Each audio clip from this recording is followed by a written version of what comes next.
Evet, söz sizin. Evet, öncelikle ben iyi yayınlar diyorum. Tabii 1960'lı yıllarda Mirabel kız kardeşlerin Dominik Cumhuriyeti'nde faşizme karşı verdiği mücadele beklenme yaşında 3 kız kardeşin katledilmesi ve kaza süsü verilmesinden sonra kadınların mücadelesi bu kadına yönelik şiddete karşı günü olarak kabul edildi. Ve tabii ki dünyanın birçok yerinde, Türkiye'de de, Kürdistan'da da kadına yönelik şiddet en ağır şekillerde uygulanmış oldu. Hala da uygulandığını söyleyebiliriz. Bu kadına yönelik şiddet doğrudan toplumsal yaşamı da etkileyen önemli bir boyutu içinde barındırıyor. Nasıl toplumsal yaşamı da etkiliyor? Örneğin toplumun yarısı erkeklerden, yarısı kadınlardan oluşuyor. Kadına yönelik şiddet, taciz, tecavüz, katletme doğrudan topluma yönelik bir yönelimde olmuş oluyor.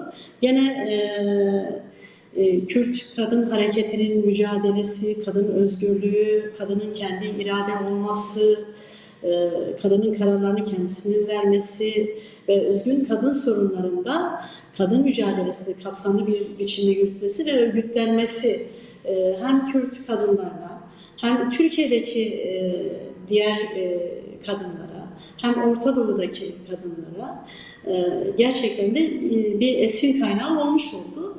Özellikle Kürt kadınlarının vermiş olduğu mücadele, tabii ki Türkiye'deki kadınlar da, kadın arkadaşlarımız da mücadele veriyorlar. Bunu görmezden gelemeyiz. Fakat Kürt kadınlarına yönelik saldırıların çok fazla olması, özel savaş politikalarının Kürt kadınlarının bedeninde ve zihninde uygulanıp bunlardan alınan sonuçların Türkiye'deki farklı kesimlerden kadınlara uygulanması doğal olarak Kürt kadınlarının daha çok ilgi çekmesine hem dünya kadınları tarafından hem Türkiye'deki farklı kesimlerden kadınlar tarafından Kürt kadınlarının ve Alevi kadınlarının mücadelesi dikkatle izlenmeye, incelenmeye başladı. Ve bu anlamda da Kürt kadın mücadelesiyle Türkiye'deki feminist kadın arkadaşlarımızın veya birey kadınların, farklı kesimlerden kadınların mücadelesini birleştiren bir ve aynı mecrada akmasını da sağlayan bir zemin oluşturmuş oldu. Ve biz baktığımızda bunu geçmiş yıllara da bir 50 yıllık, 60 yıllık daha öncesine de dayandırabiliriz.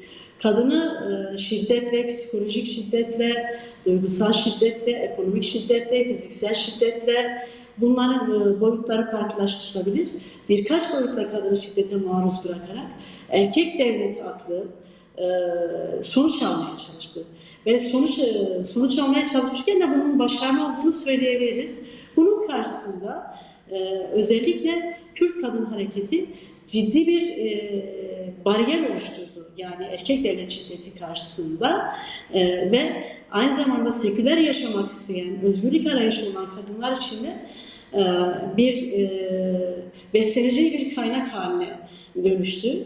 Örneğin ben şunu örnek vermek isterim. Toplumsal yaşamı nasıl etkiliyor dediğimizde daha önceki yıllarda Mahsa Amini gencecik bir kadın toplum polisleri tarafından İran'da katledildi.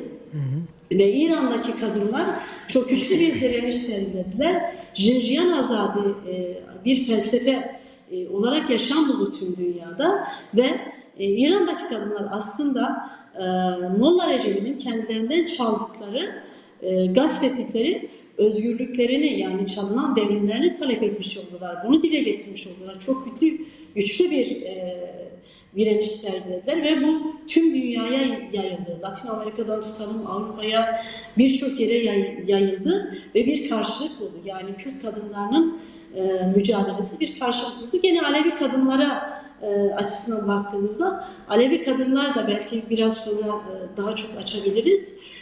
Alevi kadınlar toplumun her yerinde, mücadelenin en önünde, en ön saflarda yerler alan, toplumu değiştirme, dönüştürme konusunda da öncü pozisyonda olan kadın arkadaşlarımız, yani Alevi kadınlar olarak en önlerde yer alıyoruz. Misyonumuzu oynamaya çalışıyoruz ama yeterli midir?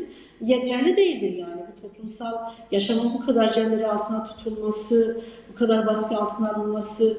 Örneğin İran'da kadınları penceresiz evlerde artık yaşatmaya çalışan bir zihniyetle karşı karşıyayız. İşte toplumun birçok yerine sirayet ediyor. Kadınlardan başlayıp toplumun diğer kesimlerine sonuç almaya çalışan bir erkek devlet aklıyla, bir hegemon akılla karşı karşıyayız diyeyim. Ben bu şekilde belirtmiş olayım.